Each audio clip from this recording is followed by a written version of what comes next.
Welcome back mga kabayan. Nagbabalik po muli ang inyong lingkod upang magbigay sa inyo ng mga bago at nagbabagang mga balita.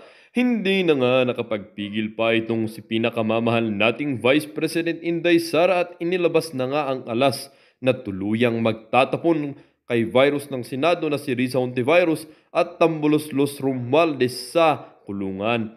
Wala na nga umanong takas ang dalawang duldog na ito sa hugupit at galit ni Vice President Inday Sara at tila ba ang kaba na lamang ang kanilang nararamdaman sa loob ng kanilang mga puso at damdamin.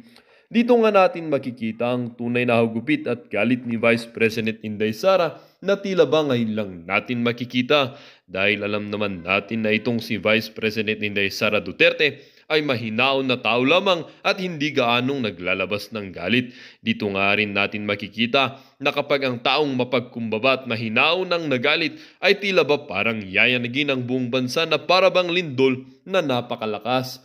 Riza Hontivirus wala din naman masabi at nanahimik na lamang sa isang sulok at tuloy pa rin ang paghahanap ng butas upang mayroong rason na ipakulong ang self-proclaimed Son of God at peking pastor na si Apollo Kibuloy.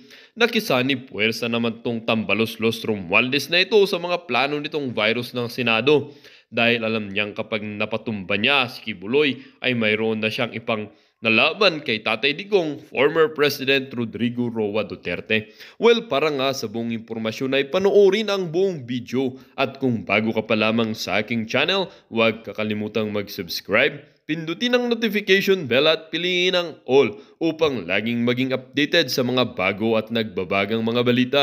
At sa mga solid viewers naman natin dyan, maraming salamat po sa patuloy na pagtangkilik sa ating channel. Grabe mga Lods, no? Sa lahat ng nangyayari ngayon since nagsimula ang term no ng Uniteam, ang pinakakawawa right now si VP Inday Sara. Kasi imagine niyo, ang nakapaligid sa kanya ay mga hindi niya kasundo. No? Pero despite of that, nakikita pa rin natin si VP Inday Sara na tumatrabaho, no? She is doing her part, no, as Vice President, as Department of Education. Kasi imagine niyo, Senado, Kongreso, wala silang ibang goal kundi, 'di ba? Kundi talagang tirisin ang mga Duterte. Of course, damay doon si VP Inday Sara. 'Di ba? Baka nga siya ang puntirya. 'Di ba mga Lods? 'Di ba baka siya nga ang puntirya ng lahat ng mga nangyayari ngayon eh. Naalala ko tuloy mga Lods nung eleksyon, 'di ba? Wala siyang ibang bukang bibig kundi BBM. Wala siyang ibang, actually mas inendorso pa nga niya si President BBM kaysa sa sarili niya eh. Pansin niyo mga Lods, 'di ba? Every time, 'di ba? Sa campaign period pa, 'di ba? Every time na magsasalita si VP Inday Sara, paragi niyang binibida, 'di ba? Si PBBM, no? Ang taas ng respeto ni VP Inday Sara kay PBBM, 'di ba? Tinatawag pa nga niyang Apple Lakay. Sobrang nakakalungkot lang. Sobrang nakakalungkot lang talaga mga Lods na at the end of the day, 'di ba? Mag-iisa si VP Inday Sara, 'di ba, sa gobyerno na 'to. Kasi sa totoo lang, like President BBM right now, 'di ba, parang wala naman akong nakikitang pagtatanggol or 'di ba na nagsasalita siya at pinagtatanggol niya si VP Inday Sara. At alam niyo ang pinaka nakakalungkot na nakakagalit, no, and at the same time nakakadismaya, yung ibang loyalista na grabe kung makapanira kay VP Inday Sara. Grabe, imaginein mo, dilawan, sinisiraan ang mga Duterte at si VP Inday Sara.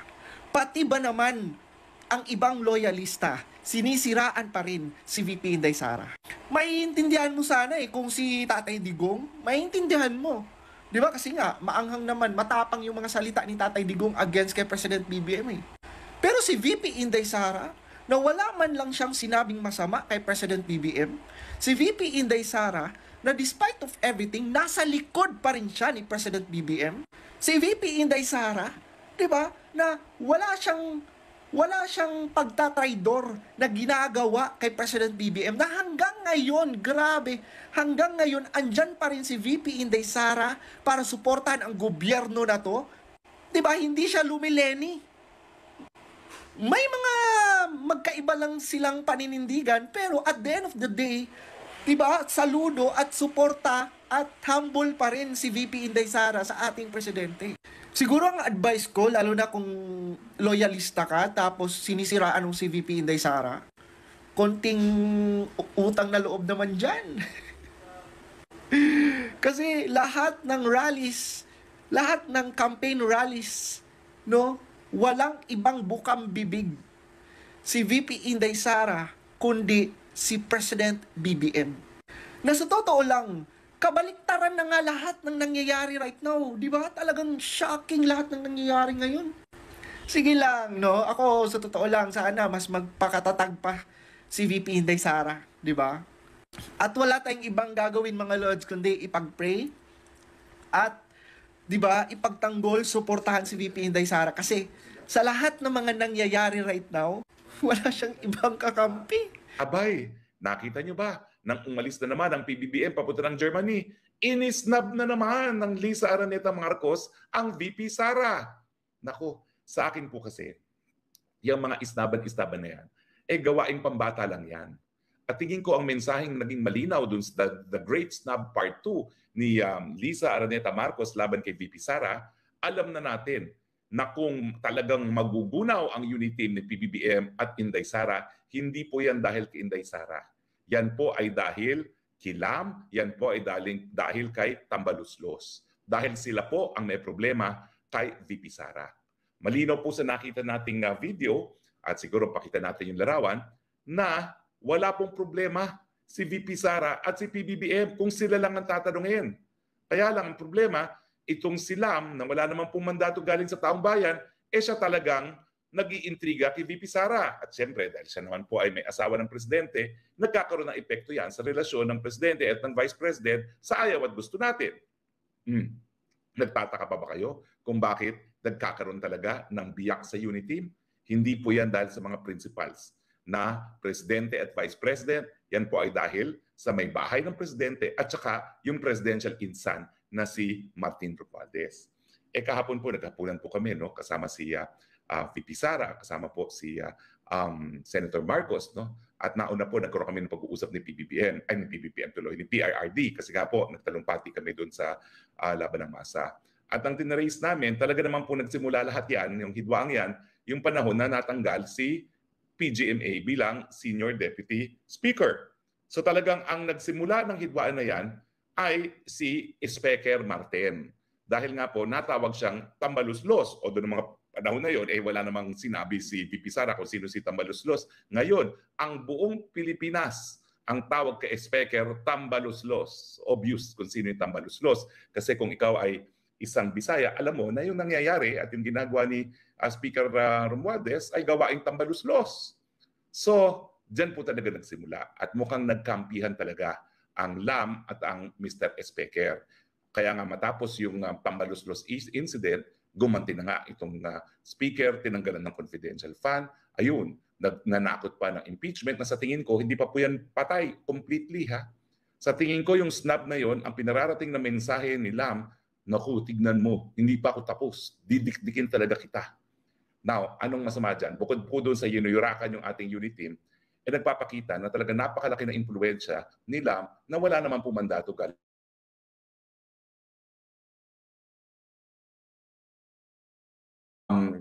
Salita na ginagamit ni Maharlika laban sa kanya. Dahil ang sinasabi ko, kahit naman sa saang parte ng daigdig, binibigyan ng respeto ang First Lady. Pero, kapag ang First Lady naman po ay gumagawa o nagdidesisyon sa mga bagay-bagay na hindi dapat pinaghihimasukan dahil wala naman siyang mandato galing sa taong bayan, at kung siya naman ang magiging dahilan ng pagkakahati-hati ng lipunan natin, teka muna, no? Dapat siguro gumalaw na ang PBBM. Ipakita niya na he is in charge. Wala po tayong pakialam kung paano personal nilang mga relasyon sa kanilang tahanan. Pero pag ito po'y nakaka-apekto na sa opisina na pinakamataas sa ating republika, dapat po itigil yan. Kaya ngayon, malino po na yung The Great Snub ay nagpapakita na talagang napakalaki ng impluwensya ng tao na walang mandato galing sa taong bayan pagdating po sa relasyon ng Presidente at VP Presidente. Sana po, nananawagan na tayo kay PBBM, put your foot down. Hindi mo mapipilit na iyong may bahay na gustuhin ng iyong VP. Pero po pwede mong sabihin sa kanya, lumagay ka sa tama. Wala kang mandato. Ang VP Sara, mayroong mandato galing sa 32 million. Kami nagkasundo. Siya nagbigay para ako maging presidente ngayon. At ipagpapatuloy natin yung pinangako namin pagkakaisa whether you like it or not. Tingin ko, yan lang po ang solusyon. Kinakailangan PBBM has to put his foot down once and for all na hindi po pwedeng maghimasok sa bagay-bagay na nakakaapekto sa Republika ng Pilipinas ang kanyang First Lady. O pwedeng tumulong, pero hindi dapat maging dahilan para magkaroon ng pagkawatak-watak. Well, yun nga po, nakita-kita kami ni FPRRD kahapon, ni Inday Sara, ni Amy Marcos, at marami pang iba doon sa laban ng masa. Ang nakakataas balahibo po, alam niyo ba yung laban ng masa? 8 araw, hindi 1, 2, 3, 4, 5, 6, 7, 8. 8 araw, araw-araw, gabi-gabi, doon po sila natutulog sa Liwasang Bonifacio. Sa tingin ko po, sa kasaysayan ng Pilipinas, hindi pa nangyari ito matapos po mangyari yung people power noong 1986. Alam ko po nagpunta rin sa EDSA ang Iglesia ni Cristo, pero hindi ko po maalala kung yan ay umabot ng 8 araw. Pero kakaiba po ito. Hindi bababa sa 10,000 katao, bibong-bibo, buhay na buhay, walang bayaran, walang nagbibigay pagkain, walang nagbibigay inumin, naroroon. Pinahahayag ang kanilang suporta, hindi lang po para kay Pastor Kibuloy, kundi para na rin sa SMNI, ang kanilang suporta para sa kalayaan ng malayang pananalita, malayang pag-iisip, at para sa demokrasya, ang pagtutol din sa Politicians Initiative na tinatawag ding bribery initiative. Hindi po pwede baliwalain yan ng administrasyon. Bagamat alam natin na karamihan sa kanila ay nanggagaling doon sa sekto ng Kingdom of Jesus Christ ni Pastor Kibuloy. The fact na hindi sila tuminag ng 8 araw ay nagpapakita, desidido sila na manindigan. Pangalawa, hindi lang naman po exclusively mga taga-Kingdom of Jesus Christ yun. Nandun ang katutubo, nandun ang kabataan, nandun ang mga magsasaka, nandun ang mga manggagawa, nandun ang kababaihan. Napakadami pong naroroon na hindi miyembro ng Kingdom of Jesus Christ pero sumusuporta lalong-lalo na sa malayang pananalita at malayang pamamahayag dahil lahat sila supporters ng SMNI. Ibig sabihin, bagamat ang Kingdom of Jesus Christ po ang nagmamayari ng SMNI, hindi naman po lahat ng nanonood ng SMNI ay mga taga-kingdom lamang. Sumikat nga po yung SMNI dahil nga doon sa mga debates na inisponsor nila nung nakalipas na eleksyon para sa senador at para sa presidente. At dahil nga po, tanging SMNI lang ang siyang nagsuporta sa kandidatura ni Presidente BBM. Pinagtiwalaan niya ni BBM, kaya dyan lang siya sumipot sa kanyang debate. At dyan lang nagpakita ng galing. At talagang humanga ang taong bayan sa kalidad ng mga presidential debates kasi nga ang kanyang mga panelists talagang bigatin na pinangungunahan ni Professor Claire Carlos na aking paboriting ever na profesor sa UP. So, hindi po totoo na puro taga-kingdom lang yan. At ang panawagan nila, naintindihan nilang issue eh. Alam nila ang paratang labang kay Pastor Kibuloy, pero alam din nila na si Ontiveros ay hindi hukuman at tanging hukuman lang ang makapagsasabi kung talagang guilty siya ng rape at yung mga human trafficking na rinireklamo. Ulitin ko po napakatagal na siyang dinimanda dyan sa Estados Unidos. Bakit hanggang ngayon wala pang request to extradite? Kung napakalakas ng ebidensya, dapat request na siya ma-extradite. Nagpapakita lamang na mahinang ebidensya. Pati nga po dito sa Pilipinas, ang naisang pang kaso lamang ay isang demanda na nauna lang na-dismiss ng Piskalya ng Davao.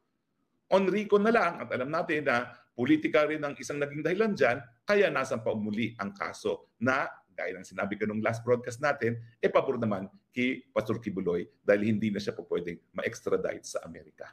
At hindi na po pwedeng maituloy ang mga investigasyon in aid of re-election ni Ontiveros at ng mga congressman. Di ba po? So wag po natin baliwalain yan. In fact, tatapatin ko kayo, ang number 1 pakiusap ni BP Sara kahapon dahil siya ang caretaker habang wala si PBBM, wag na wag kayong aalis dyan sa Liwasang Bonifacio. Bagamat talagang atat na yung mga tao doon. Kasama na ako na sumugod na sa Malacanang nang hindi na makabalik sa Malacanang ang mga nasa Germany na naglalamierda. Yan po totoo.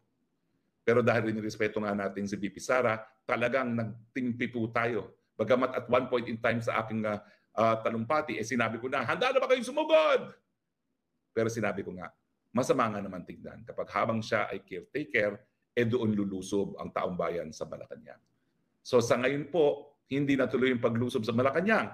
Pero pag hindi po nagkaroon ng pagbabago, pag hindi po binigyan ng katarungan si Pastor Kibuloy at dinaan sa tamang proseso, at kapag hindi tinigil ang panunupil ng karapatan ng malayang pananalita at malayang pamamahayag, hindi po malayo na lalo pang lolobo ang mga hanay na hindi lang mananatili sa Liwasang Bonifacio, kung hindi magmamarcha na para sa Malacanang, dahil ang Malacanang, yan po ay palasyo ng taong bayan, hindi na mga namumuno na hindi nakikinig sa taong bayan. Wala po akong krimen na ginawa. Yan po ay statement of fact. Bakit? Because sovereignty resides in the people.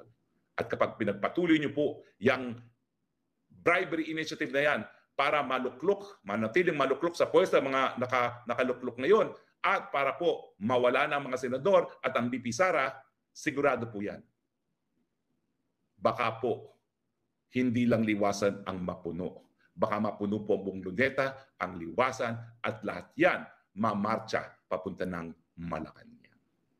Agree or disagree? Tingnan po natin ang mga reaksyon ng ating mga texters na buhay ng Spokes Hour. Darlene D. Suke, attorney, ang dami pong kuro-kuro. Ano po ba talaga ibig sabihin ng presensya ni Bibi kagabi? Sinasabi po, need niya mag-resign as cabinet. Agree po kayo? Hindi. Bakit hindi naman siya kinakailangan mag-resign? E nananatili pa rin siyang supportive kay PBBM. Ang sinasabi niya, tutol siya doon sa witch hunt ng ginagawa ng parehong kapulungan ng Kongreso. Bakit? Ang presidente ba ang nag-witch hunt? Di ba ang Senado at ang Speaker at ang kanyang mga congressman? Bakit siya magre-resign? Eh kita nyo nga doon sa The Great Snub Part 2, Part 1 and Part 2, nakita natin.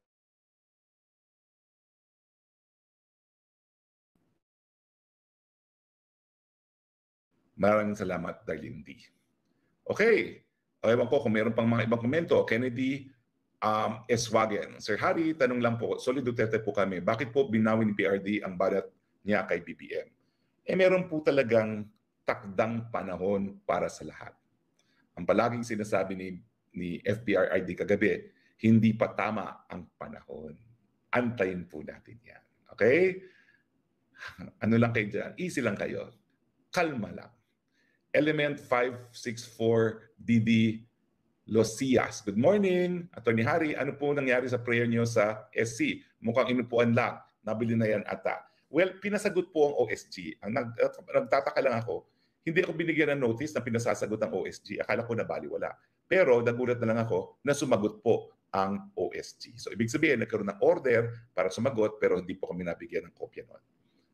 Morbid Angel, parang hindi economic purposes ng lakad, hindi pag-prepare sa giyera, nag-start na sila ng survey na handa labang lumaban para sa bayan. Ang tanong, handa ba magpakamatay para kay Uncle Sam? Yun nga po. Wala po tayong interes sa giyera ngayon. Lalong-lalo na kung ang aawayin natin ay pinanggagalingan ng 30% ng lahat ng ating pangangailangan. Hindi, baliktad. Lalong-lalo na kung ang kakalabanin natin ay kung saan nagpupunta ang lahat ng ating exports. Totaling 30% ang lahat nating export. At ang inaangkat naman natin, ang ine-export naman ng China, papunta sa atin, ay 3% lamang. In other words, pag nabudget ang China, walang pupuntahan yung 30% ng ating export at hindi mararamdaman ng China ang kawalan natin dahil 3% lang ng kanyang pangangailangan ang ini-import galing sa Pilipinas. VSAG. Spokes, ang daming korupsyon, halos lahat sa admin na ito, kasabwat. So term extension lang ang way out nila, otherwise makakasuhan sila ng susunod na presidente. Totoo po yan. Tsaka siguro talagang unlike si FPRRD, na kusang bumaba matapos ng kanyang termino, talagang power is addicting siguro. J. Combalizer, malakip butas lang si Kibuloy sa issue, 1.175 billion insertion na DPWH budget, 2.150 billion senators budget, 2024. 3 AKAP issue, 26.7 billion at PCSO issue. Pinglakso ng salita sa kay Ted Filon. Ay, totoo po yan. Dahil ang problema talaga natin, institutional corruption dyan sa Kongreso. Parang tinanggap na po natin ang korupsyon. Kahapon po si Speaker Alvarez nagsasabi, kinakailangan na raw ngayon magbayad ng congressman ng 35% para makakuha ng project. Pero hindi ko na po sasabihin kung kanino di umano nagbabayad dahil wala naman akong purebo. Pero meron daw silang pinagbabayaran. Morbid Angel, alam nyo na kung sino yon. Morbid Angel, ay nako, alam nyo na talaga yan.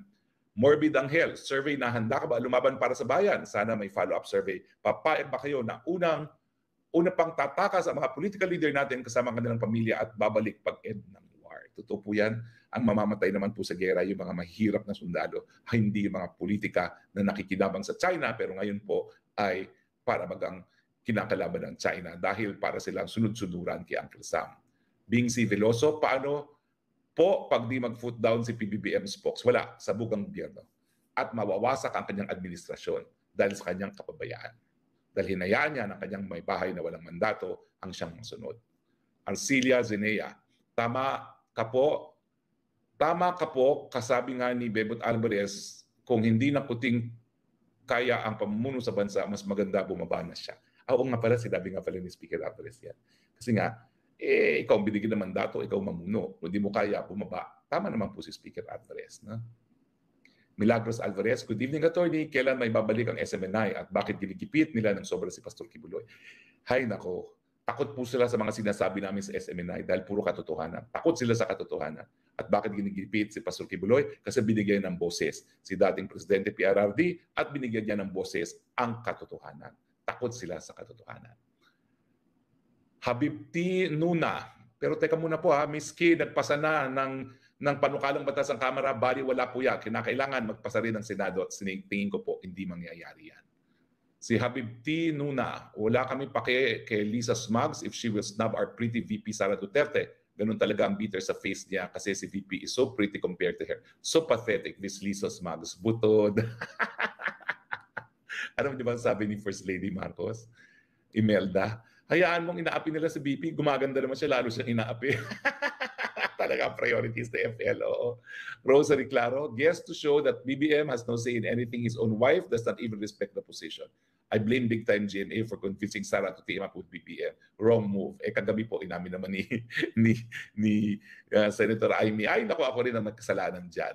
Dahil siya ang nagpili talaga kay Inday Sara na tumakbo na lang ng VP at hindi ng Presidente.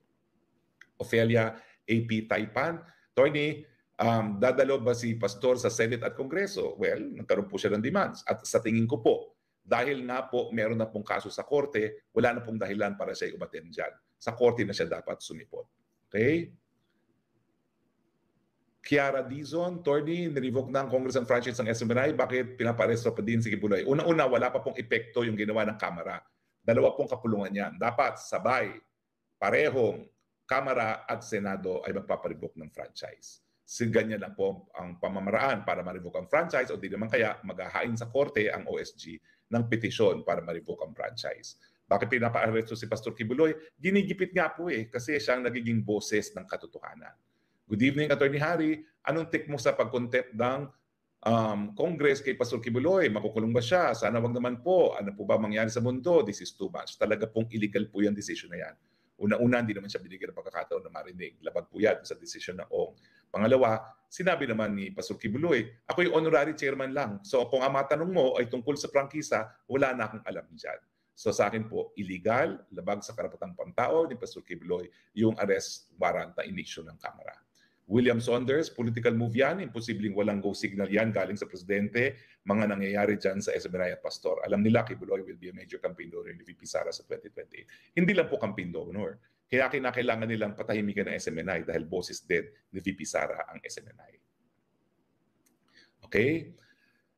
Hay, nako, ang dami niyong mga comments ha. Teacher Rica, IELTS. Hello po sir, pwede ba silang kasuhan ng trial by publicity? Hindi po, pero convicted sila ng taong bayan sa susunod na eleksyon.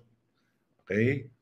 Okay, maraming salamat po ha. Talaga naman po importante inyong mga komento dahil yan po'y patunay na narariyan kayo, patuloy kayo nagsusubaybay at kayo po'y nag-iisip at nais marinig ang inyong opinion. Well, dito nga nagtatapos ang bidyong ito. Kayo naman po ang aking tatanungin mga kabayan. Ano naman po ang inyong mga reaksyon sa balitang ito? Ang ating comment section ay bukas para sa inyong mga samot-saming reaksyon at komento.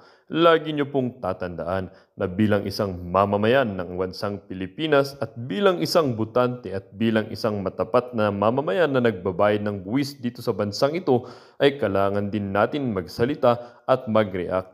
Huwag kakalimutan, do not let your thoughts left unspoken. As citizen of this country, your thoughts matters Muli po, kung bago ka pa lamang sa aking channel, huwag kakalimutang mag-subscribe at pindutin ang notification bell upang laging maging updated sa mga bago at nagbabagang mga balita. Huwag din kakalimutang mag-iwan ng like at ishare ang video ito upang ang inyong pamilya, kaibigan at kakilala ay maging aware din sila sa kung anong nangyayari sa ating pinakamamahal na bansang Pilipinas.